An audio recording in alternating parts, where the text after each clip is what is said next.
Pithapuram MLA Pawan Kalyan సూచనల మేరకు Janasena Pithapuram incharge Marrireddy Srinivas పర్యవేక్షణలో సోమవారం తనిఖీలు చేశారు. పిఠాపురం పట్టణంలోని కమ్యూనిటీ హెల్త్ సెంటర్, అదేవిధంగా పురపాలక సంఘ కార్యాలయాలను తనిఖీ చేశారు. ఈ రెండు ప్రదేశాలలో ప్రజలకు అందిస్తున్న సేవల గురించి ఆరా తీశారు. అక్కడున్న రోగులతో, ప్రజలతో మాట్లాడారు.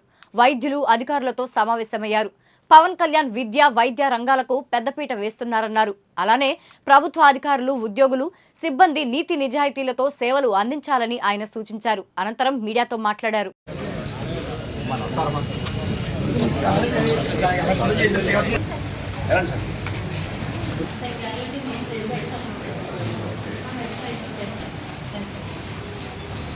ఇంకా మన స్టాఫ్ చాలా మంది ఉన్నారు. నేను డిపార్ట్మెంట్కి మీకు నేను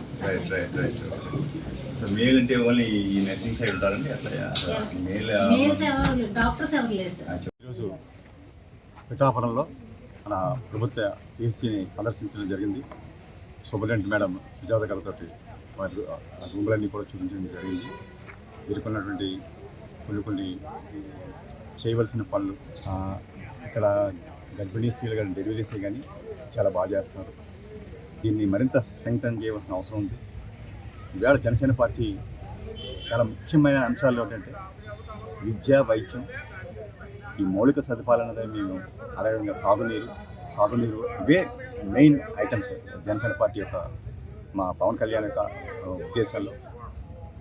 ఈ ప్రభుత్వ ఆసుపత్రులు కానీ, స్కూళ్ళు కానీ, ఈ వ్యవస్థలన్నింటినీ బలోపేతం చేయాలి. సామాన్యుడికి అండగా ఉండే విధంగా కూడా వీటన్ని తీర్చిదిద్దాలి. వీరికి కావాల్సిన అన్ని రకాల మౌలిక సదుపాయాలు కూడా కలిగించాలి. అదేవిధంగా ఇక్కడ 98 లక్షలతోటి అభివృద్ధి పనులు సాగుతున్నాయని చెప్తున్నారు.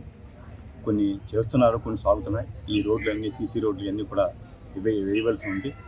ఇవన్నీ చేసిన తర్వాత కూడా వీరికి కావాల్సిన వార్డులు కానీ, వీరికి కావాల్సిన పరికరాలు కానీ, వీరికి కావాల్సిన స్టాఫ్ కానీ ఇవన్నిటిని కూడా సమగ్రంగా అధ్యయనం చేసి ఈ ఆసుపత్రిని ప్రజలందరికీ అందుబాటులో ఉండే విధంగాను, అదేవిధంగా కూడా అన్ని రకాల వైద్యాలు కూడా ఇక్కడ జరిగే విధంగా కూడాను జనసేన పార్టీ తరఫున అన్ని రకాల చర్యలు తీసుకుని మేము ఏదైతే ఈ పిఠాపురం వాసులు ఆశించారో అవన్నీ కూడా వారికి అండగా ఉండే విధంగానే జనసేన పార్టీ ఉంటుంది.